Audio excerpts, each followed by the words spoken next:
This series aims at highlighting the work of different SMOs, how they work in solidarity with their partners around the world, and the impact they have here and abroad.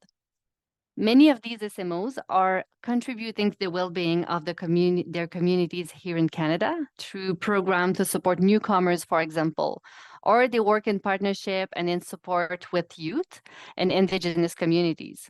They also raise awareness on global issues through public engagement activities or global citizenship education. So as small organizations, they offer a unique perspective to local and global communities, inviting them to build stronger relationships and initiatives.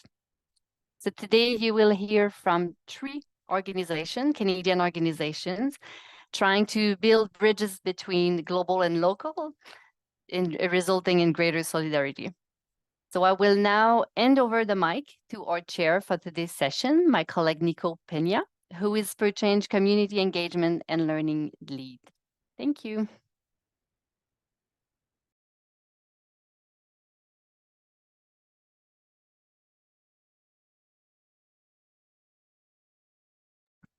Thanks, Adrienne, and welcome everybody to this beautiful day that we have. So I really appreciate the opportunity for being here, for you guys being here, and also our presenters. Just as a quick agenda, we've done a little bit of the introduction. We'll move into a little bit about our speakers, and prior to our speakers, we'll get into Mentimeter activity. And that's just to get to know a little bit about why are you here, what sort of motivation allowed you to be in this conversation. And after the presenters have shared their slides, we're going to go into a little group discussion. So that way we'll engage in conversation, in dialogue. So that's just to give us a little bit more time. So let's start. So first of all, I'd like to give the warm welcome to Bella Lam from the Jane Goodall Institute. Jenna is the executive director.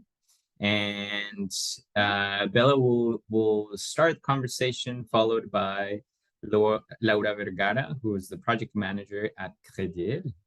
And last but not least, we'll have More Worried from Canadian for Women Afghan, alongside her colleague, Christine Ignace. So I'm going to let them introduce themselves in just a bit. But prior to engaging in that conversation, I'm actually going to just launch a quick Mentimeter activity. Get a little bit about information of your own motivation to be here and contributing to our local global action. So I'm going to launch Mentimeter.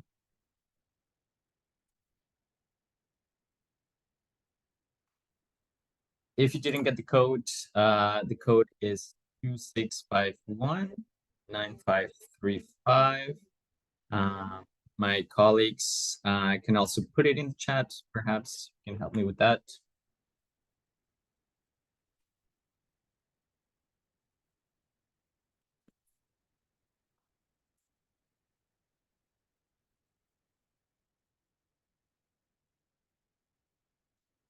So once again, we'll start with the conversation of one word that comes to mind in contributing locally and globally. We're just going to take a moment, a couple of minutes here.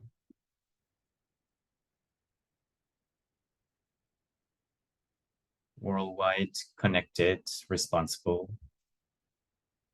Community has been sort of the major one globally.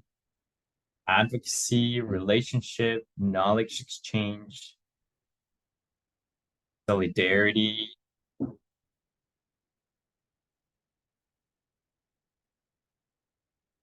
Partnership becoming a large one. Sort of the major words are sort of the most prominent.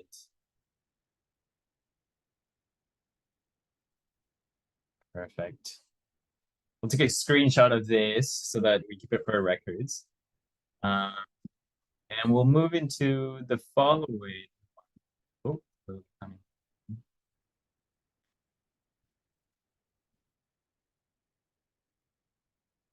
And how is your organization contributing here in Canada?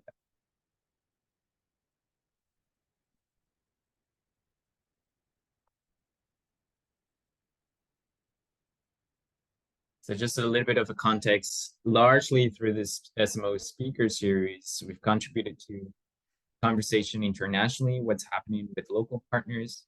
Now we're focusing here in our Canadian waters. So if you want to share some thoughts.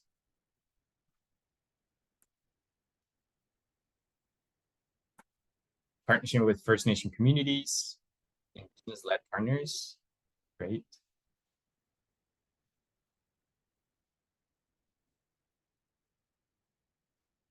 Sharing stories of the people in action in the Global South.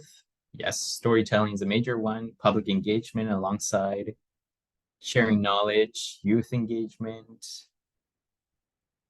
amplifying youth voices.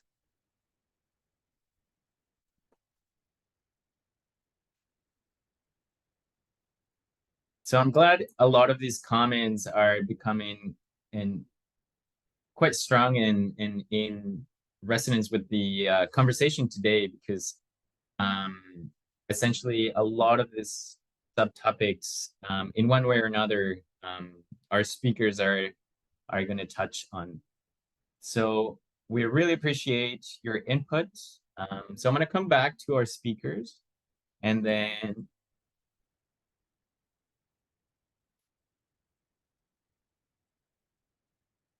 we'll start with our first speaker, Bella Lam from the Jane Goodall Institute. So I'm going to stop sharing my screen. And we're going to do a little bit of a preamble here, because once Bella shares her screen, you would have the option to select whether you want the English slides or the French slides. So we'll get you there in just a minute. So Bella, if you want to go ahead.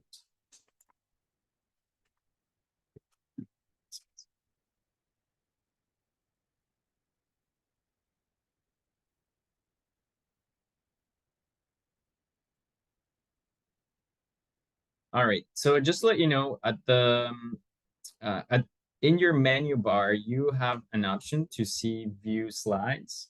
So you can select whether you want the English version or the one that it's called Nico Diapo, Francais or English.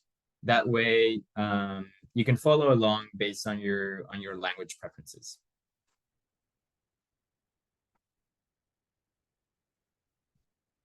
All right, so if that's all, and seeing my participants. So maybe a thumbs up that we're good.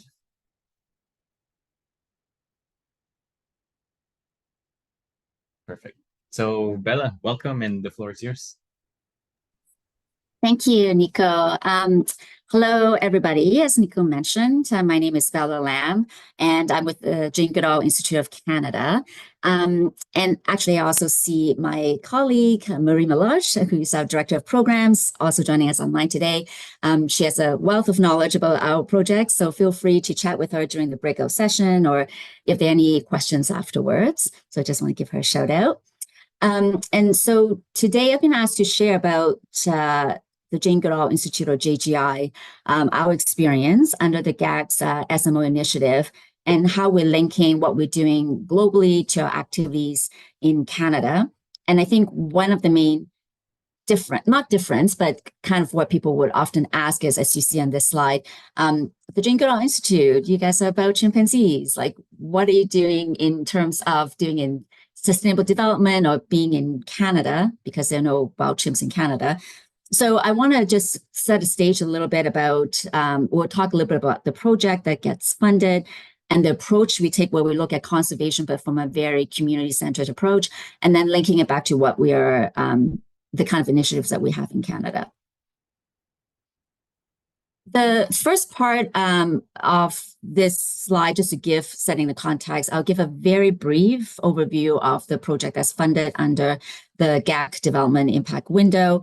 We won't spend a lot of time there, but really focusing on more the lessons learned and linking to that global-local connection that for this particular Spur Change initiative. So the project that we did receive funding for is called Building Community Resilience to Climate Change, or BCR for short. And we'll talk about, just spend a little bit of time talking about what we're doing with that project. And again, just how we're taking some of those lessons and approach and applying them with our Canada programs. Very briefly, because some of you may not know about the Jane Goodall Institute, or JGI. The Institute is founded by Dr. Jane Goodall, the world-renowned anthologist, advocate for the environment, and she travels around the world speaking to global audiences, but always bringing home a local message. So the Jane Goodall Institute of Canada, we are part of a global network of over 30 chapters around the world. Here in Canada, we've been established now for just over 3 decades. As I briefly mentioned at the top of the chat, is the approach we take is what we call community-centered conservation, which is connecting the lens of One Health. So looking at how the well-being of people, animals, and the environment are deeply interconnected. And if you're going to look at one issue, you have to address all 3. And I'll come back to this approach later on as we talk about what we're doing here in Canada. As I mentioned, the project that we got funded under the DIW initiative, the Development Impact Window Initiative for GAC, is the Senegal project, the BCR project. It was for 4 years, but due to COVID, we did get an extension, so ends in 2025. We did apply and was approved for the maximum 2 million contribution from GAC. And in summary, it is a climate change adaptation and mitigation initiative. In terms of location, being West Africa, Senegal, and the Kédougou region. And the one thing I'll just mention quickly about the location for the project is its remoteness. It's literally pretty much the furthest point you can get away from the capital city in Dakar as you could get. And we'll kind of talk about the value added for SMO sometimes, in terms of going to the last mile and where we're reaching in terms of the communities that we're working with. This particular project has a 3-prong approach. It is looking at building community resilience to climate change through the first approach is what we call climate smart agriculture, which is promoting a drought-resistant crop that is indigenous to that area. It's Cofonio, which is the climate change adaptation part of it. We're also supporting women to build a capacity in terms of sustainable livelihood by promoting the production of these biobriquettes, which is using post-harvest waste and is alternative to traditionally making charcoal, which has an impact on deforestation. And so that's a bit of the climate mitigation approach. And lastly, we have a forest protection component where we are strengthening both the local government and the communities on conservation. The next 3 slides, I'm just going to breeze through them in light of the, we have a little less than maybe around 10 minutes to go. They're just looking at our logic model in a different way, looking at the 3 different immediate outcomes and then the intermediate outcomes and then the immediate outcomes. I'm just going to flip through them because I believe you will get a slide deck after. So, if you want to get more details, you can certainly read up on them, or you can chat with us afterwards. So actually, I'm going to focus most of the rest of the conversation or the discussion on some of the lessons learned. Generally speaking, I think in terms of being part of this SMO initiative, JGI, we've learned that even though the amount may be relatively small, so like a $2 million project in GAC's eyes, in terms of the bigger envelopes that they give, it's not very big. However, that amount can make a significant difference in the communities. As I mentioned, a lot of the communities members we're working with are in a fairly remote part of Senegal, kind of like that last mile. And in these particular communities, there are not many other development initiatives taking place. So the efforts and then the contribution that we're making to these initiatives, comparatively, is a big impact to their lives. And the other lessons that we've been learning for the last almost 4 years, and then we're closing out by the 5th year, is that there are so many potentials to scale, taking what we've learned, and we've been adapting, as all projects do during our annual review, work planning, to look at how we can do things differently or what didn't work. So I think one thing that maybe we share with other organizations under this SMO initiative, that there is potential to do so much more and build on the momentum, and not just kind of merely keeping these projects as pilots, even though they're not technically called pilot projects, but certainly the richness of the lessons we've learned. Like, again, if we have more time and can continue to do these programs, we already see that there could be greater impact. And then linking to the One Health approach that I mentioned, that holistic way for approaching environmental issues for conservation organizations like the Jane Goodall Institute, is something that we apply both in terms of what we call Africa programs, because we only exclusively work in sub-Saharan Africa overseas, as well as with our programs here in Canada. And maybe I'll just jump into the Canada part. Sorry, there we go. So the main program that we implement here in Canada is what we call Roots and Shoots. It is also a global initiative, meaning there are Roots and Shoots groups around the world. I think last count is about 50 plus countries. So it is how we are engaging in many ways locally and globally by connecting under this kind of global network with youth around the world, looking at how they can take actions, how they can learn about the issues closest to home, and tackling things that impact animals, people, and the environment in the local context of their countries.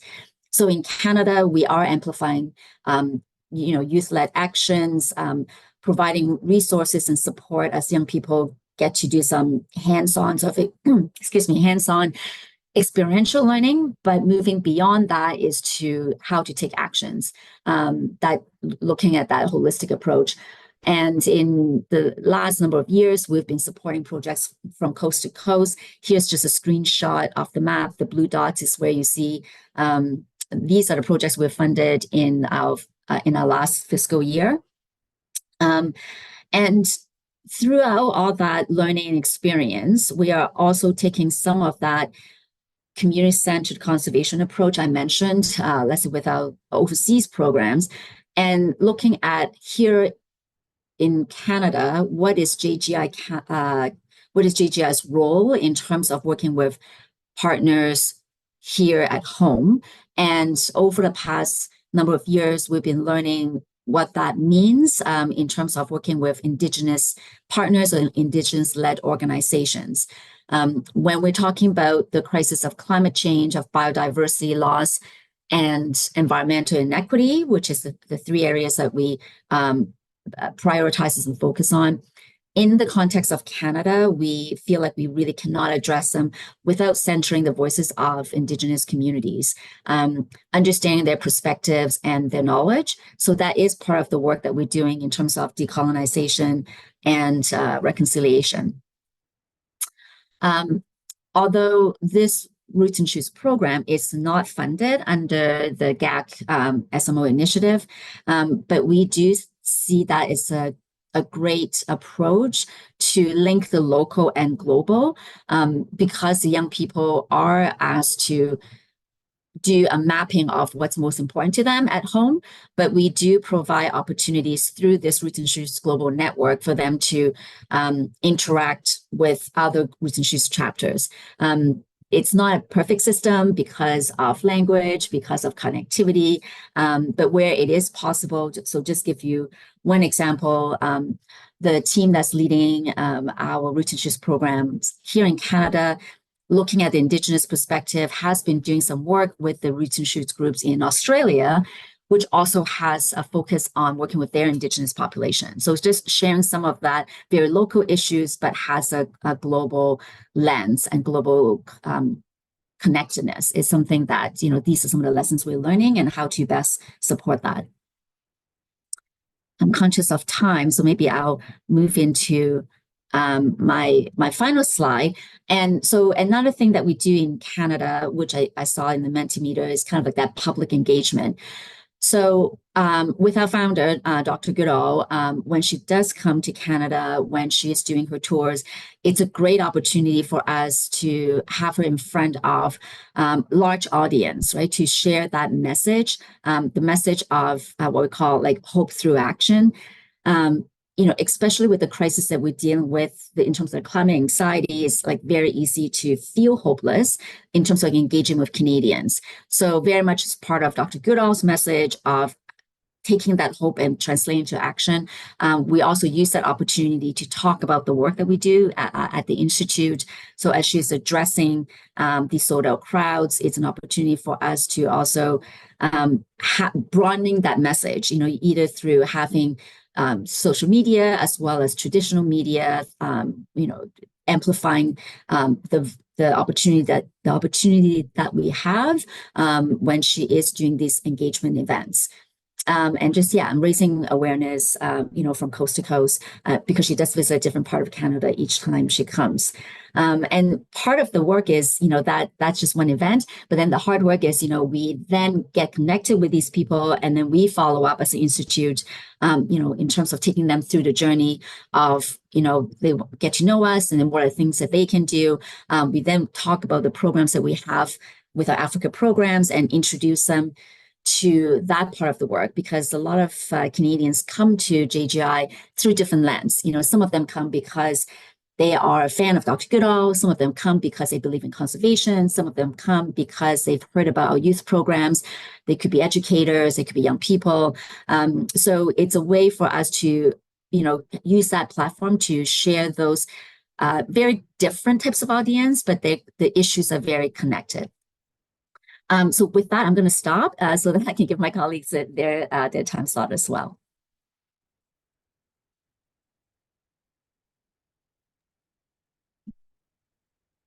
Thank you, Bella. Thank you for all that information. This is really great, from elements of community resilience to lessons learned and what's happening here locally. So much appreciated. And please, if you have any questions, you can either write them in the chat or you can bring them into the group discussion later on, just because there's a lot of dimensions here from what's happening internationally, but then also locally, and then how does that transfer into multiple ways. So I'm going to stop sharing my screen. I'm going to give the warm welcome to Laura Vergara from Predil. So the floor is yours, Laura. So welcome and thank you for taking the time. Merci, Nicolas. Alors, bonjour à tous et à toutes. Hi, Merci. everyone. Thank you for being here with us today to have this conversation about how PMOs can play a leading impact role both locally and internationally. As Nicholas was just saying, I work for Credil as program coordinator for global citizenship education. Credil is a regional committee of popular education for international development in Lanaudière. What is Lanaudière? Lanaudière is this region in which we work, where Credil is based. It's one of the 14 regions of the Quebec province, and it's right here in this huge territory that the Credil is implementing their actions and projects. So let me explain to you what specifically we do as an organization. So I am thrilled to have been invited today. Le Credil is a small organization that can be a good example of a leading organization creating a shift between local and global organizations. Our slogan is understanding elsewhere to act here. And so we always have this perspective of understanding the global world in which we live, to have this notion of global citizenship so that we can orient our action here locally. Comme je vous ai dit, on est quand même un bon exemple So d'organisme. CREDIL is a great example as an organization because the Minister of International Relations and the Francophonie it recognizes us. So through our internships and our international projects that are part of the Québec Sans Frontières program, we are active. So we enact these programs abroad. We host and run activities internationally, and we currently have partnerships with an organization in Togo, another organization in Bolivia as well. So that's in terms of international work, but on the national level, we work on education towards citizenship, and we do this global citizenship education. We do this education through our programs, working with kids, young adults as well, adults and elderly people. We work in collaboration with community organizations, cultural organizations like the Arts Museum of Joliette, and we are in constant collaboration with school institutions on the primary, high school, and cégep levels. So that's what we're doing on the local level in Lanaudière, which is also connected to the solidarity work that we do internationally. Like I said, CREDIL is a special organization because we have that international solidarity mandate, and the mandate is focused on receiving and supporting newly arrived populations and immigrants. So the people that we receive and support are refugees that may be selected by their host country, and they would be received by the government of Quebec. And CREDIL is there to support them in their integration within their new host society. We are one of the only organizations in Quebec that have this dual mandate.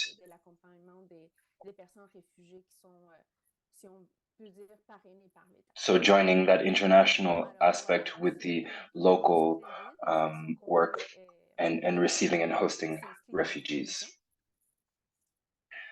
The next slide, please.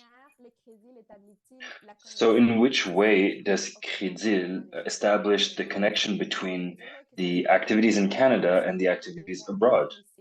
I would say that this happens in a natural way and sometimes in an implicit way.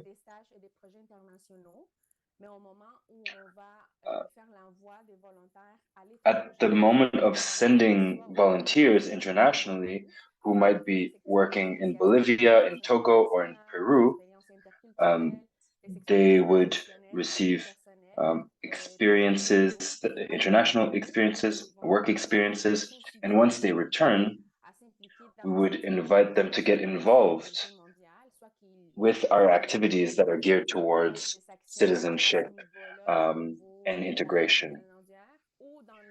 So this happens either in Lanaudière or the different regions where they are from.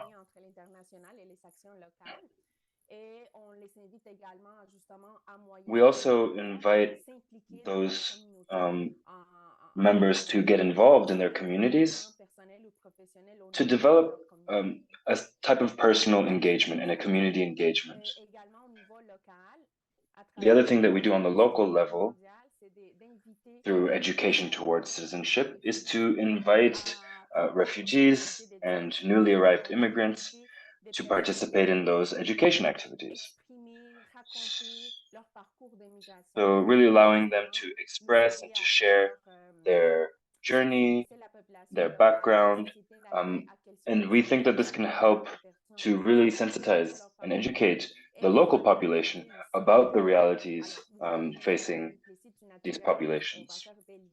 So in a kind of a natural way, we're seeking to draw and foster relationships within the local population.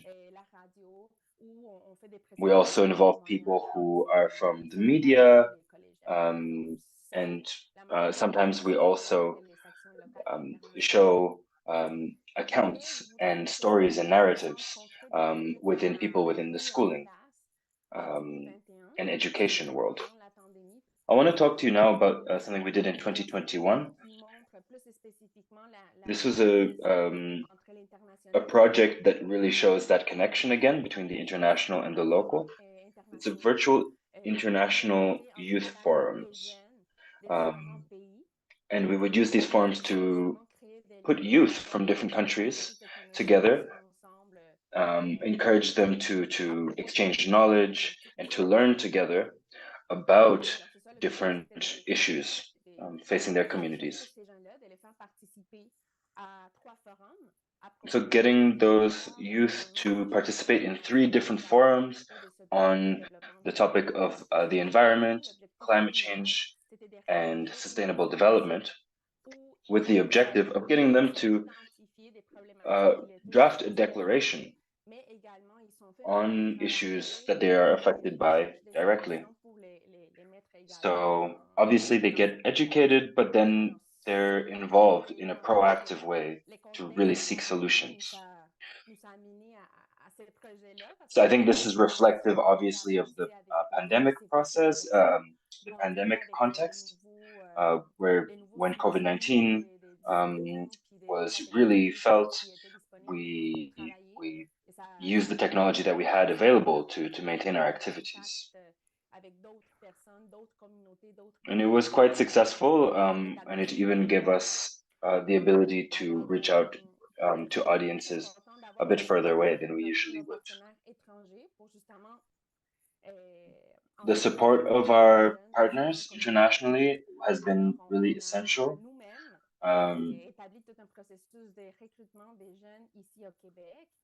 Here in Quebec, we took care of the inscription, the interview and selection process, and our partners in Togo, in Bolivia, and in Peru also participated in the activities on the ground. We have now some photos of the meetings that we had online. Sometimes the youth were working on different activities simultaneously, but there was a really great participation and it was a wonderful experience. And I'd like to show you as well, just generally how it works without getting into too much detail. The project started in January and finished in May of 2021. And the first part of the activity was to share information on the forum topic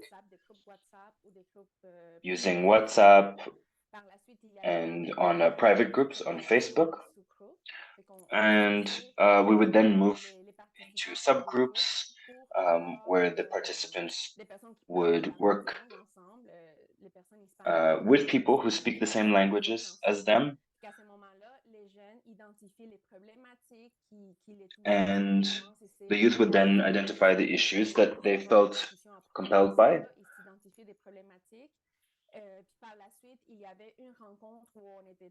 And later on, there would be a meeting that was more general, where all the subgroups would rejoin together. We offered interpretation services to facilitate exchanges. But once they got into the forum, they would select the issues that were the most relevant to them and the solutions, and starting to identify solutions and to submit those solutions for the final declaration that they would draft together. We would also afterwards host a conference where we'd have a speaker who could speak with the youth and speak on the topics that they identified as the most pressing. I want to share a few examples, a few screenshots of the declaration itself.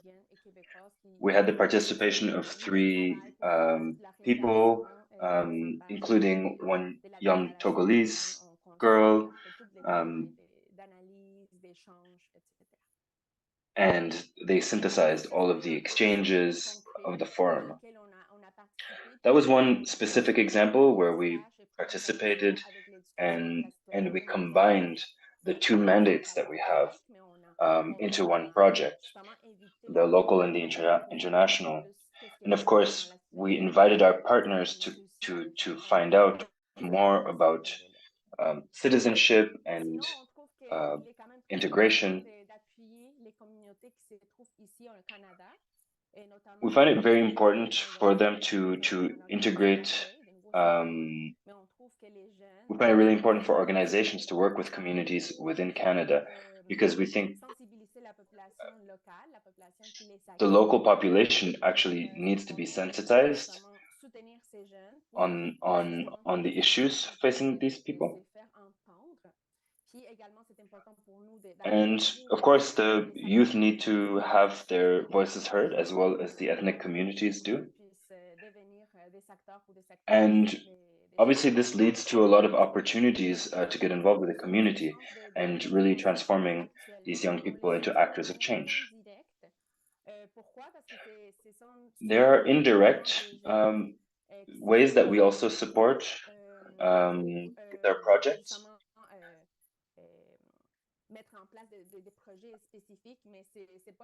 And we do work on specific projects that are not inside the project that I mentioned before, not necessarily in Brazil, but there is the Orion project, which is a grouping of young refugees. And we do have committees in 14 different regions of Quebec. And these 14 regions each have their committees, the Orion committees. And the committees are formed by the youth with the purpose of thinking about the issues that are affecting them directly.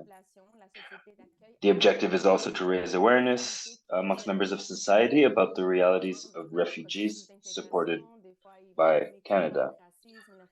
So people might talk about integration and the challenges there. They might talk about racism and systemic racism. So this is a great project that is led by youth.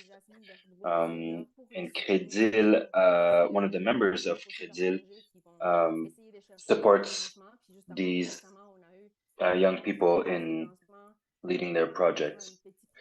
And we've recently received funding for one of these projects within the Orion framework, which is great. So there's an example of a local level initiative. And we have another example from 2022, which is the Quebec in Movement for Africa project. As a group of 5 young Cégep level students. And the objective was getting scholarships for young girls living in the Ramwanja refugee camp in Uganda. So they got together within the Quebec in Movement for Africa project, and one of the youth was actually a refugee from Uganda. And he decided to make a project for the people who were left behind in the refugee camp where he was from. So Crédil supported this project in public education about the issue, seeking funding as well. And we also sought all the different ways to make their project a reality. in Uganda. So it's a good example of a project where we seek to really empower youth on the local level and also introduce them eventually to professional networks and obviously do engaging and empowering work. So in this whole process, we've been working with youth, and it's really shown us the power to create solidarity.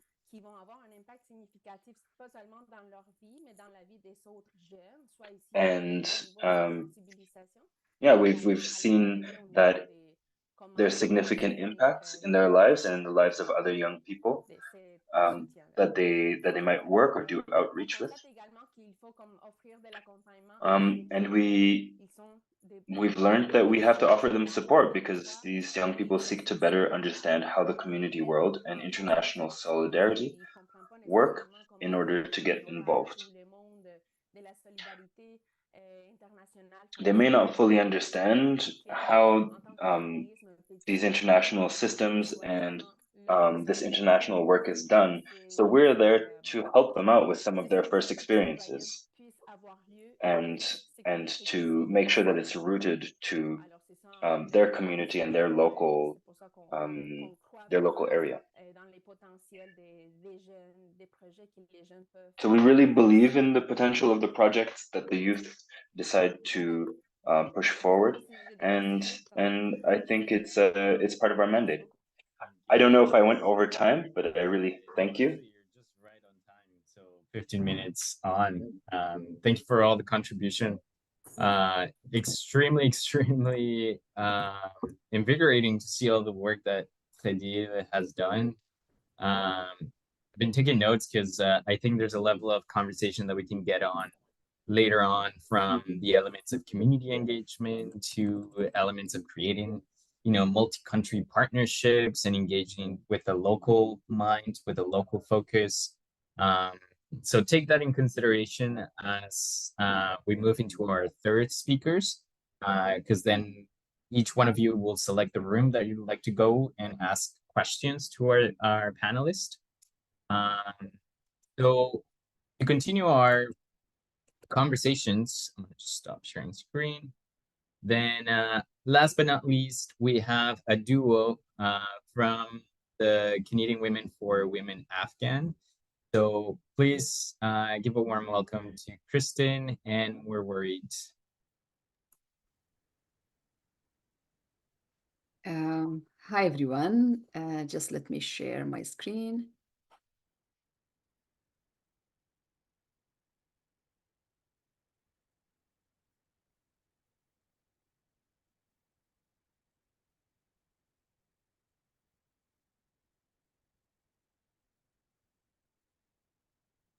So yeah, thank you, Nicholas, for the warm introduction. My name is Morwari Zioyi, and I'm with Canadian Women for Women in Afghanistan. And sorry for the last minute change. My colleague Sasha Ennis was supposed to present in today's event, but she got an emergency, a family emergency, so I am stepping up for her. I will talk briefly about the GET project, Gender Equity in Teacher Training, and how it has directly contributed to improving our programs, and particularly our global programs, as most of our programs support women and girls in Afghanistan. And then Kristen, my colleague Kristen, will share our approach to promoting Afghan women and girls and their ongoing and urgent needs to people here in Canada. But before I talk about our project, our GET project, I would like to share a little bit information about our organization. Canadian Women for Women in Afghanistan is a Canadian charity, and we exist to make the right to learn a reality for women and girls in Afghanistan. We have supported human rights and education opportunities in Afghanistan for over 25 years by providing quality, gender equitable education. We have trained over 10,000 teachers and established over 300 libraries and computer labs beside other projects in Afghanistan, and later a digital library, which now has thousands of visitors each month. Our efforts are supported by 10 chapters of dedicated volunteers across Canada from coast to coast. In 2022, we gained consultative status with UNESCO, and very recently we obtained a special consultative status with the United Nations Economic and Social Council, allowing us to advocate for women and girls, for Afghan women and girls at the UN, including the Commission on the Status of Women in New York every March. As of August 2021, Afghanistan became the only country in the world that banned women and girls from receiving an education. Though we no longer have a physical presence in Afghanistan, we have adapted our programs to a virtual format and continue to promote the right to learn by connecting thousands of women and girls to quality education globally. So now about GET, as part of the first SMO call in November 2019, Canadian Women for Women in Afghanistan was awarded the Gender Equity in Teacher Training Project. Internally, we call it as short form, GET project.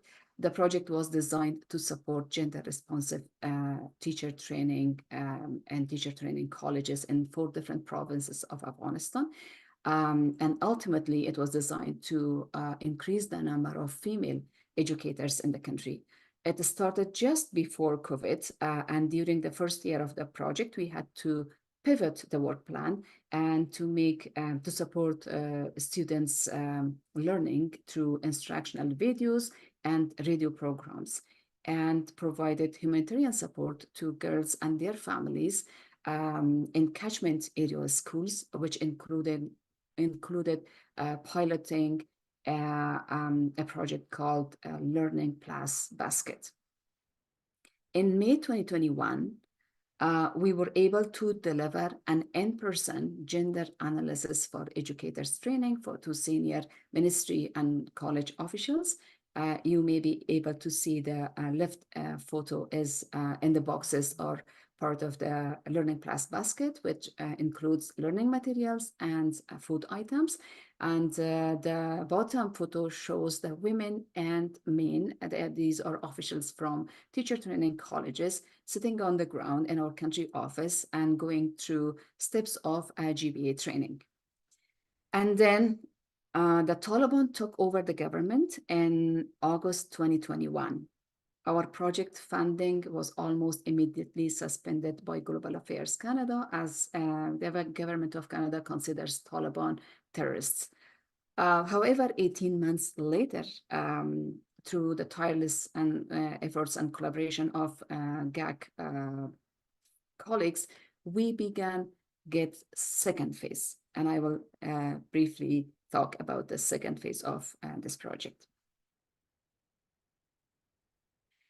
So this phase was only for 6 months, but we were very ready. GET team were very ready to jump in and start the project.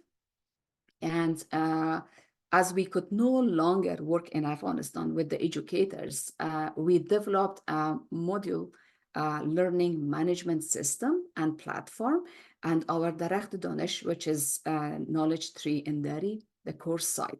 So we had to adapt to the new reality and move to online education system. We developed or adapted a number of asynchronous online courses for Afghan educators to support their professional development and for general public as well. Course topics ranged from personal development about trauma to how to teach, learn, and be safe online. At the end of 6 months, which was August 2023, last year, we had developed and or adapted over 10 courses and piloted many of these courses with Afghan educators displaced in the countries, in the neighboring countries. At the time, almost 6,000 people have accessed the learning platform, the online learning platform that we have developed through GET project.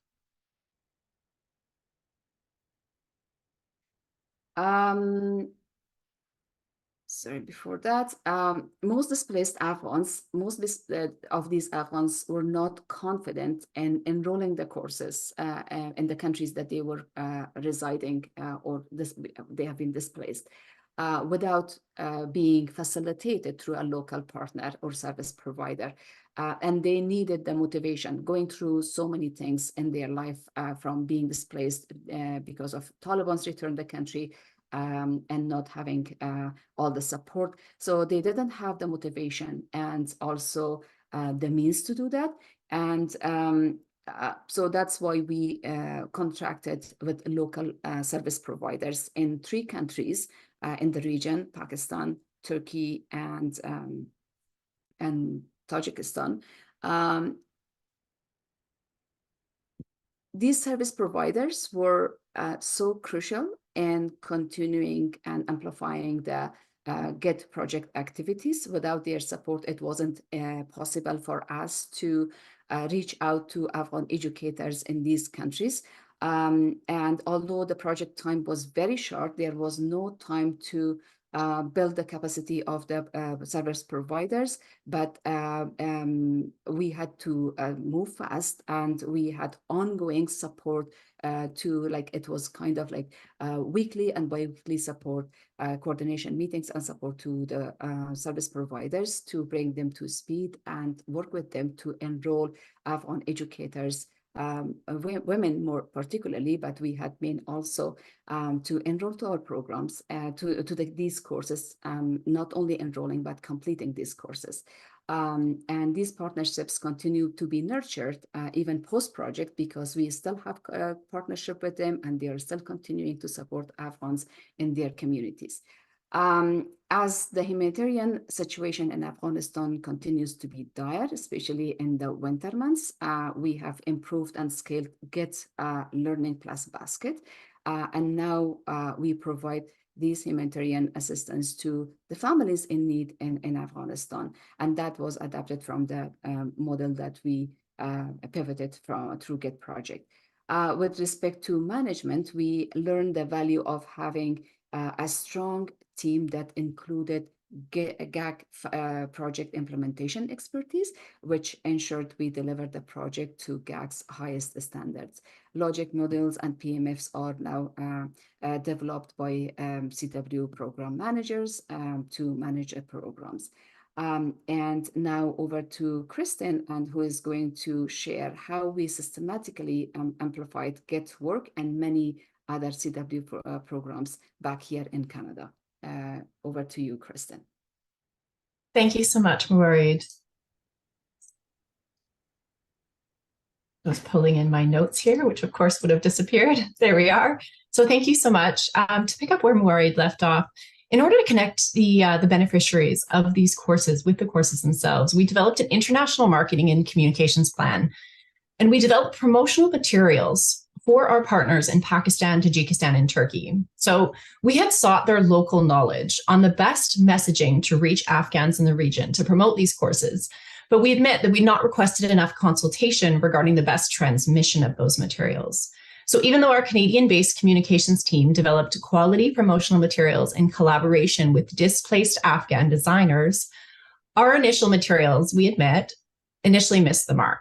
So what we did was we listened to our partners. We pivoted, and we provided our partners with the resources they needed to create their own local promotional products. And these ended up being much more successful in reaching target audiences in each of their respective countries. So on the left of the screen here, you'll see our partner in Tajikistan making her own local promotional videos, when perhaps the accent of the speaker in our video was not well received. Or on the right-hand side, you'll see our partners in Turkey who took our promotional poster and screen printed them onto tote bags for the course participants to carry their materials. And this was very well received by the course participants.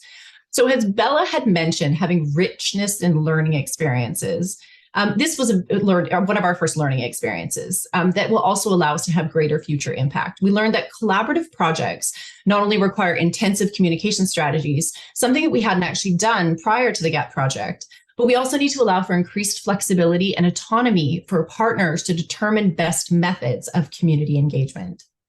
So running parallel to our promotion and communications materials for our partners in an international context, we also devoted significant efforts to reaching audiences here in Canada. Communications was integral to bringing impact from these international courses to Canadian soil. So it's through a communications lens that I would like to share how we successfully brought these internationally focused courses to have local benefit here in Canada, how we leveraged this project to increase local awareness of the situation in Afghanistan, also while promoting global citizenship and action. Next slide, please, Maureen. Thank you. So the first effective method we found in raising awareness across Canada and engaging in a local context was amplifying at every opportunity. So in our experiences as a fairly small organization, we were able to gather the most diverse set of engagement and enhance benefit to both local and global communities by ensuring our messages about the project were incorporated into our communications at every opportunity. To give you an example, over the 6-month promotion period of the project, we participated in at least 8 outreach and speaking engagements in which we promoted the project and the educational resources available. We also hosted a symposium in Montreal where we gave a thorough presentation about the GET project, highlighted how Global Affairs Canada was assisting Afghans, and invited all in attendance to enhance their involvement as global citizens.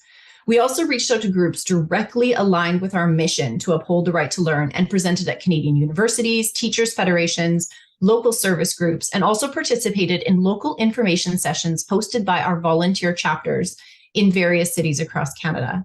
This allowed direct... Can I just Yes. interrupt you for a second? Yes, of course. Do you mind just slowing down a bit, just because our interpreters are having a hard time? So sorry, We're good on time, don't worry. Okay, perfect. Thank you. I thought we were running short on time, so I was speeding things up a bit. Yes, and we will definitely take it down a notch. Okay. And at any point, I look forward to the breakout rooms also, when we'd be more than happy to clarify anything that was too fast or answer any questions about the project. So I was referring to having direct outreach into the community. We reached out to Canadian universities and teachers federations, and also interacted with the local communities directly through events that were organized by our volunteer chapters. And this was from coast to coast in our 10 chapters across Canada. So this allowed direct outreach and engagement where these aligned audiences carried the knowledge of our project back into their local Canadian communities and also into their communities of practice, particularly those who were working in education and with Afghan Canadian newcomers. We also invited Global Affairs Canada representatives to be alongside us in that outreach process, and we were pleased to have representatives attend our symposium and some of our online events. Next slide, please.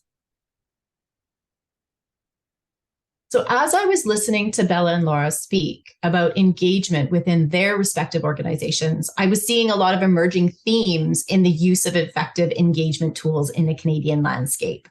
So similar to the Jane Goodall organization and Credil, we also actively engaged with multiple Canadian media outlets where we tended to insert ourselves in the conversation. And even if the interview wasn't about the project, we found a way to mention the project. We issued several newsletter publications highlighting the project in both English and Farsi, and frequently used social media, all of which were effective tools for raising awareness and sparking action.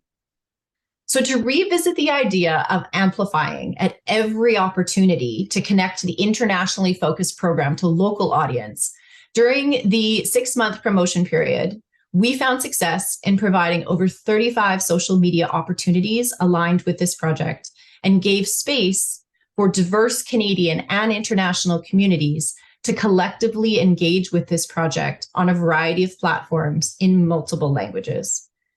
We ensured space for the voices of the beneficiaries within that narrative, and this promoted human connection and invited Canadians to stand in solidarity. And even now, post-project, we continue to actively amplify this project on social media. Our calls to action were led by our advocacy and initiatives. As Canadian Women for Women in Afghanistan is not only serving displaced communities, but we're also actively advocating for change as informed and led by Afghan women's voices. We provided the Canadian public with tangible ways to get involved by aligning them with our key advocacy actions, including a toolkit we created specifically to invite Canadian higher education institutions to get involved in upholding the right to learn, and invited all Canadians to join us in the movement to create meaningful change. Next slide, please. Within our outreach, we were also able to extend our reach by collaborating directly with Global Affairs Canada. Thanks to my incredible colleagues, Julie Marshall and Christy Ryerson, we prepared a package for Global Affairs Canada communications team, including content, videos, stories of change. And what we did was we tried to make it as easy and as accessible as possible for Global Affairs Canada to share the news of our project on their own social media platforms.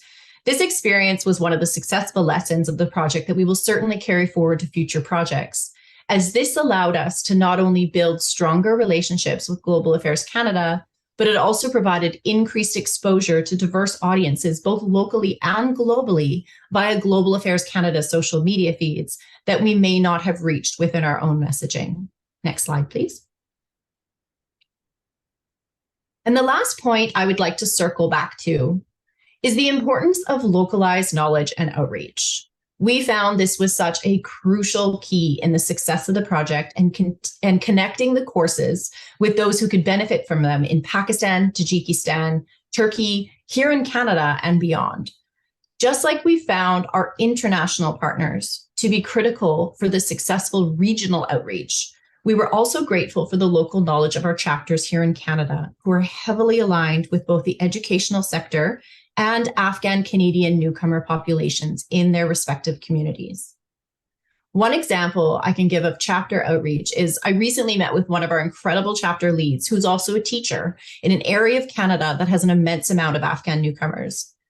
She's actively working to share our Daraki Dinesh resources with local schools. She's outreaching this week, actually, to a local library and to local newcomer centers to best connect people with these free educational resources. And working parallel to Credil in welcoming newcomers, our chapters also assist newcomer families who are resettling in Canada via our Safe Harbor Resettlement Program, a program that we just created last year in response to the situation. So as newcomer families arrive in Canada, our chapters collect clothing, household goods, they help the family find housing, and they provide community integration support, including referring families to our free educational resources. These newcomer families, in turn, can not only share the knowledge of these free resources within their new Canadian communities, but they can also share this knowledge with their family, friends, and colleagues who remain overseas.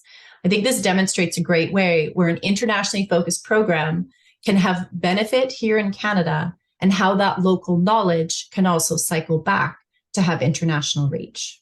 Next slide, please. Thank you very much for inviting us to speak today, and we look forward to answering questions in the breakout rooms. We only have a couple of minutes left, so we're not going to go into a proper debrief. But what I would do is I would like to, first of all, thanks our speakers. Thanks Bella, thanks Laura, thanks Murwarid and Kristen for having contributed your time, but also the great work that you're doing Needing Waters. So a lot of richness of information.